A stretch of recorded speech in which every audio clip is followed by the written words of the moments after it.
தாய் கழகமாம் திராவிட முன்னேற்றக் கழகத்தில் தங்களை ஒப்படைத்துக் கொண்டிருக்கக்கூடிய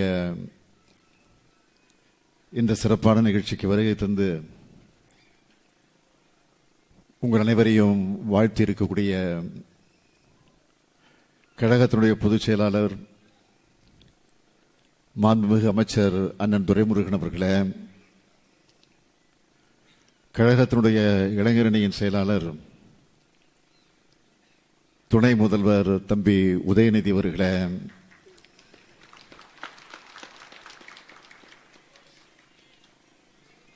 மாண்புமிகு அமைச்சர் தம்பி அன்பில் மகேஷ் பொய்யாமொழி அவர்களே, நிகழ்ச்சியினுடைய துவக்கத்தில் அனைவரையும் வரவேற்று மகிழ்ந்திருக்கக்கூடிய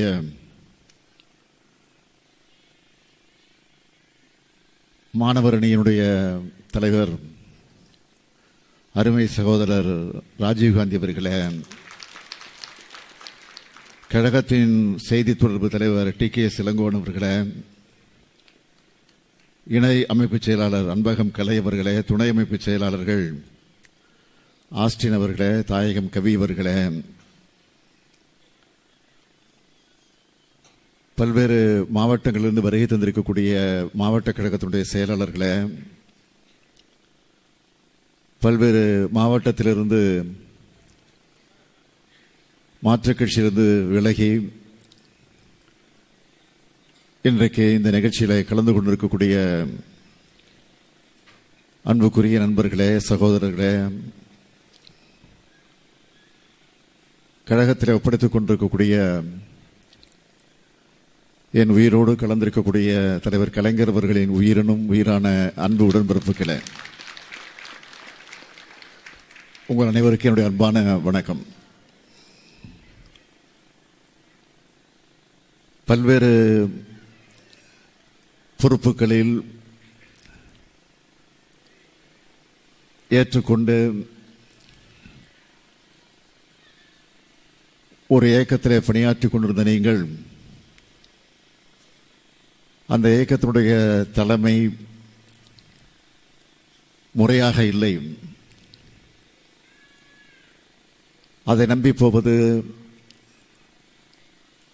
நமக்கு மட்டுமல்ல தாய் நாட்டிற்கும் அது துரோகமாக அமைந்துவிடும் என்று நீங்கள் முடிவெடுத்து அதை உணர்ந்து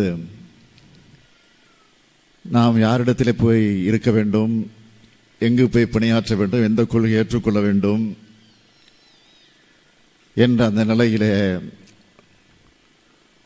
ஒரு சிறப்பான முடிவெடுத்து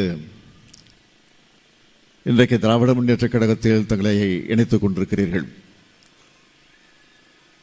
அப்படி இணைத்துக் கொண்டிருக்கக்கூடிய நீங்கள் எல்லாம் இங்கு வந்திருப்பதை பார்த்து நான் மகிழ்ச்சி அடைகிறேன், பெருமைப்படுகிறேன்.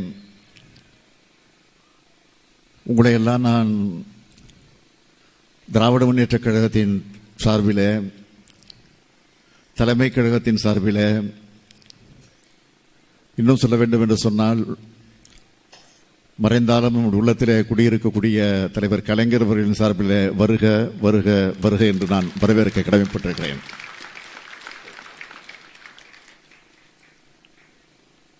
வரவேற்புரையாற்றிய ராஜீவ்காந்தி அவர்கள் அவர் சில ஆண்டுகளுக்கு முன்னால் தன்னை இந்த இயக்கத்தை ஒப்படைத்துக் கொண்டு அவர் இந்த இயக்கத்திற்காக தொடர்ந்து எப்படியெல்லாம் பணியாற்றிக் கொண்டிருக்கிறார், கழகத்தினுடைய மாணவரணியின் தலைவராக பொறுப்பேற்று அந்த பொறுப்பை உணர்ந்து எப்படி தன்னுடைய உழைப்பை உழைத்துக் கொண்டிருக்கிறார் என்பதை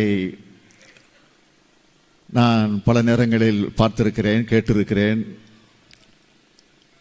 நம்முடைய மாவட்ட செயலாளர்கள், நம்முடைய கழகத்தோடு சொல்லக்கூடிய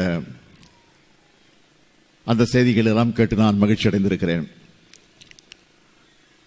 ஆக இப்படிப்பட்டவர்களெல்லாம் இன்றைக்கு இந்த இயக்கத்தில் கிடைத்திருப்பதை எண்ணி நான் மகிழ்ச்சி அடைந்ததும் உண்டு. சில நாட்களுக்கு முன்பு ராஜீவ்காந்தி அவர்கள் என்னிடத்தில் இந்த செய்தியை சொன்னார். ஆயிரக்கணக்கான தோழர்கள் இன்றைக்கு நம்முடைய கழகத்தில் வந்து சேர காத்திருக்கிறார்கள், தயாராக இருக்கிறார்கள். அழைத்து வரட்டுமா என்று கேட்டார். இந்த கேள்வி நீங்கள் கேட்க வேண்டிய அவசியம் இல்லை, நீங்கள் அழைத்து வாருங்கள், வரவேற்க நாங்கள் காத்திருக்கிறோம் என்று நான் சொன்னேன்.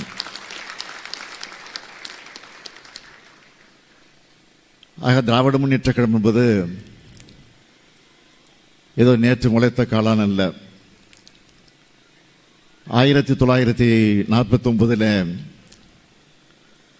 திராவிட முன்னேற்ற கழகத்தை பேரறிஞர் அண்ணா அவர்கள் உருவாக்கிய நேரத்தில் வடசென்னை பகுதியில் இருக்கக்கூடிய ராபின்சன் பூங்காவிலே துவக்கி வைத்த போது, கொட்டு மழையிலே துவக்கி வைத்த போது அவர் சொன்னார், திராவிட முன்னேற்ற கழகம் ஆட்சிக்காக மட்டுமல்ல, ஆட்சிக்கு வர வேண்டும், பதவியிலே போய் அமர வேண்டும் என்பதற்காக மட்டுமல்ல, மக்களுக்கு பணியாற்ற வேண்டும், ஏழை எளியவர்களுக்கு தொண்டாற்ற வேண்டும், பிற்படுத்தப்பட்ட, தாழ்த்தப்பட்ட, ஒடுக்கப்பட்ட, நசுக்கப்பட்டிருக்கக்கூடிய மக்களுக்காக பாடுபட வேண்டும், ஒட்டுமொத்த தமிழினத்திற்காக உழைத்திட வேண்டும் என்ற உணர்வோடுதான் இந்த இயக்கம் துவக்கப்படுகிறது என்று அறிஞர் அண்ணா அவர்கள் உறுதி எடுத்துக் கொண்டு இந்த இயக்கத்தை தொடங்கி வைத்தார்கள். அதற்கு பிறகு படிப்படியாக கழகம் வளர்ந்து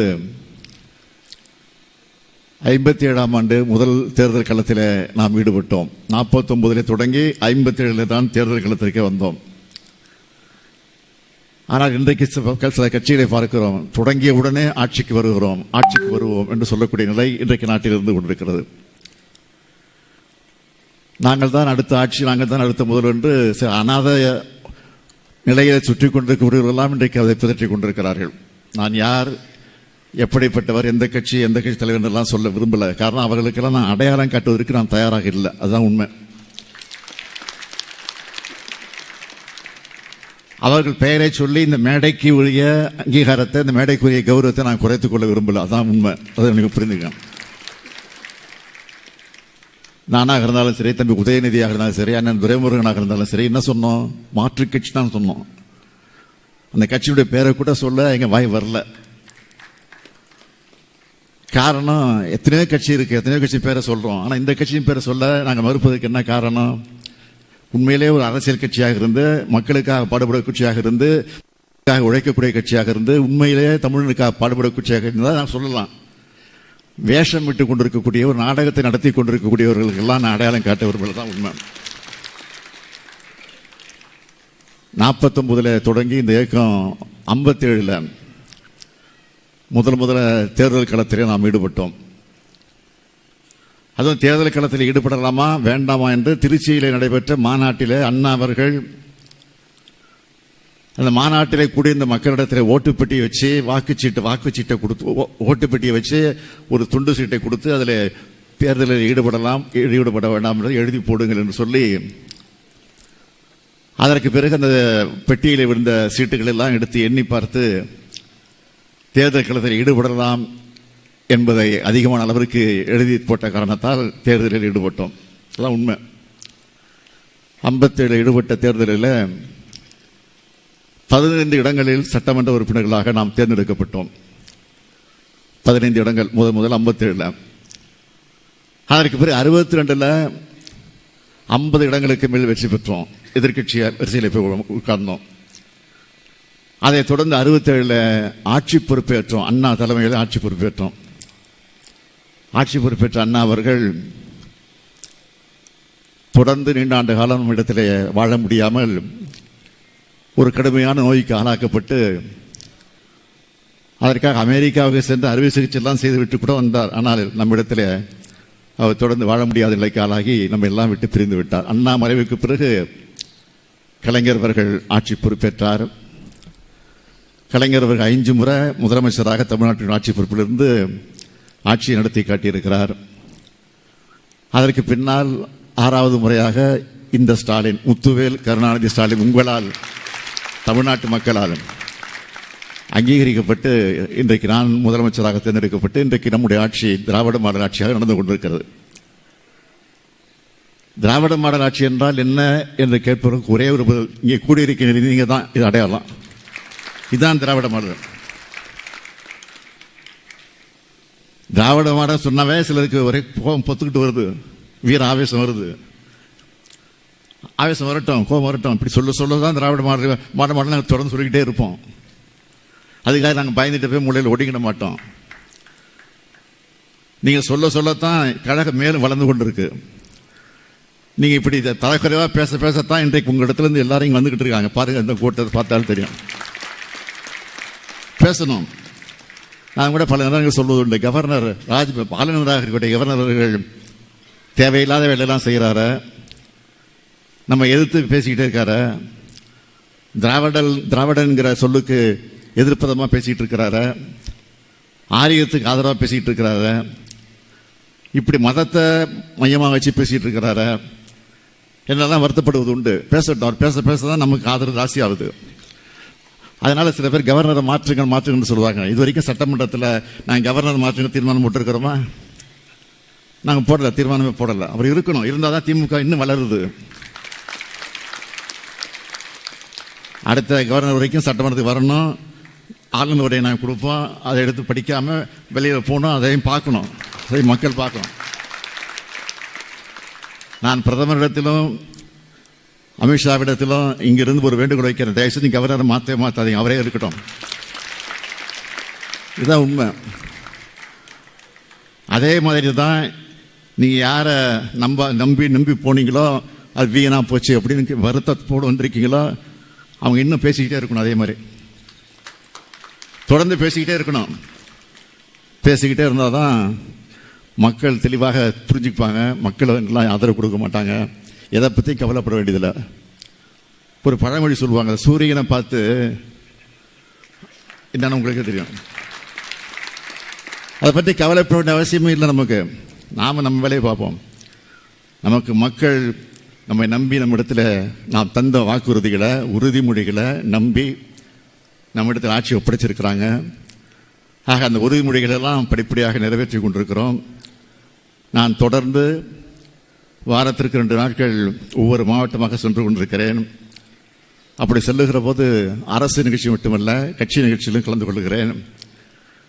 அரசு நிகழ்ச்சிகள், கட்சி நிகழ்ச்சி மட்டுமல்ல, செல்லுகிற வழியெல்லாம் சாலையின் இருமுறைகளும் மக்களை சந்திக்கிறேன்.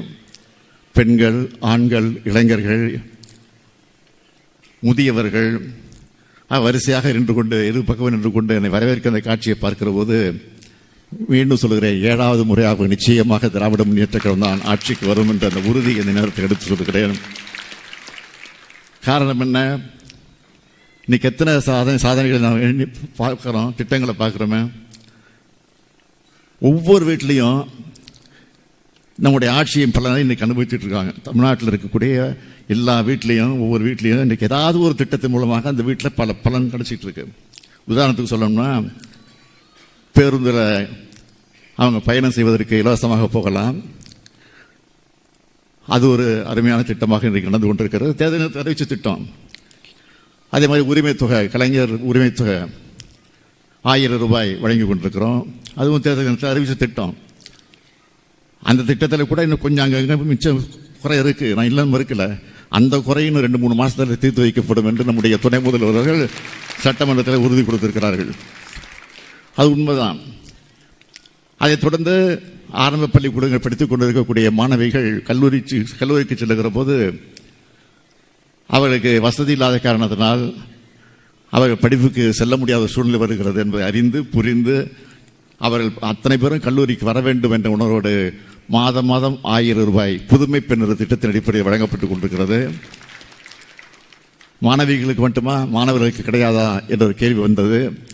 உடனே மாணவர்களுக்கு உண்டு, தமிழ் புதல்வன் என்ற திட்டத்திலே மாணவர்களுக்கு 1000 ரூபாய் வழங்கப்பட்டுக் கொண்டிருக்கிறது. அதேபோல் காலை உணவு திட்டம். அந்த திட்டம் என்பது மதிய உணவு திட்டமாக நீதி கட்சியினுடைய தலைவர்கள் ஒருவராக இருந்த தியாகராய அவர்கள் அந்த திட்டத்தை தொடங்கி வச்சிருந்தாலும், பெருந்தலைவர் காமராஜர் அவர்கள் அந்த திட்டத்தை செழுமைப்படுத்தி கொஞ்சம் விரிவுபடுத்தி இருந்தாலும், மறைந்த எம்ஜிஆர் அவர்கள் முதலமைச்சராக வந்தபோது சத்துணவு திட்டமாக அதை மாற்றினாலும் அது உண்மையான சத்துணவாக இருக்க வேண்டும் என்று தலைவர் கலைஞர் அவர்கள் சத்துணவு முட்டையோடு கலந்த சத்துணவை தந்தார்கள். இப்போ மதிய உணவு திட்டம் மட்டுமல்ல, மதியம் வழங்கப்படக்கூடிய திட்டம் மட்டுமல்ல, காலையிலையும் ஒரு திட்டத்தை ஏற்படுத்தி காலை உணவு திட்டம் என்ற திட்டம் வழங்கப்பட்டுக் கொண்டிருக்கிறது.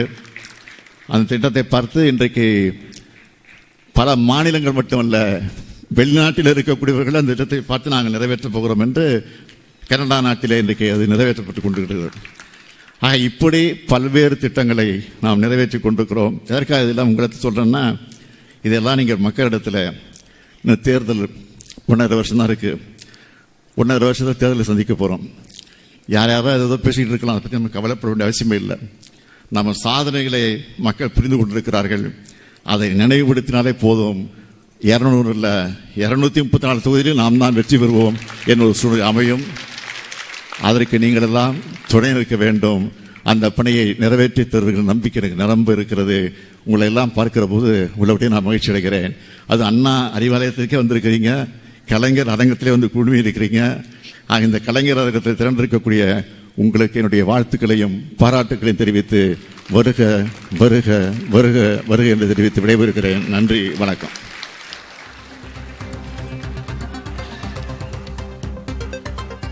நிறைவாக தர்மபுரி ரமேஷ் என்கிற இளமாறன் நன்றி நவில்வார். நாதாக உட்பட மாற்றுக் கட்சியினர் திமுகவில் இணையும் விழாவில் முதலமைச்சர் மு.க. ஸ்டாலின் உரையாற்றினார். அப்போது மக்களுக்கு பணியாற்ற, ஏழைகளுக்கு தொண்டாற்ற வேண்டும் என்ற உணர்வோடு தொடங்கப்பட்டது திமுக கட்சி என்று முதலமைச்சர் மு.க. ஸ்டாலின் திராவிட மாடல் ஆட்சி குறித்தும் அவர் பேசியிருந்தார். ஆளுநர் ஆர்.என். ரவியை மாற்ற வேண்டாம் என பிரதமர் உள்துறை அமைச்சருக்கு கோரிக்கை விடுக்கிறேன் என்று முதலமைச்சர் மு.க. ஸ்டாலின் குறிப்பிட்டிருக்கிறார். ஆளுநரின் பேச்சு திமுகவை வளர்க்கிறது, ஆளுநரை மாற்றாதீர்கள் என்று முதலமைச்சர் மு.க. ஸ்டாலின் கூறியிருக்கிறார். அது மட்டுமல்லாமல் அடுத்த முறையும் தனது உரையை படிக்காமல் ஆளுநர் பேரவையிலிருந்து வெளியேற வேண்டும் என்றும் அவர் குறிப்பிட்டிருக்கிறார். மேலும் திமுக அரசின் திட்டங்களின் பலன் அனைத்து வீடுகளையும் சென்றடைந்துள்ளது என்றும் முதலமைச்சர் மு.க. ஸ்டாலின் கூறியிருக்கிறார். அதனை நாம் பார்த்தோம்.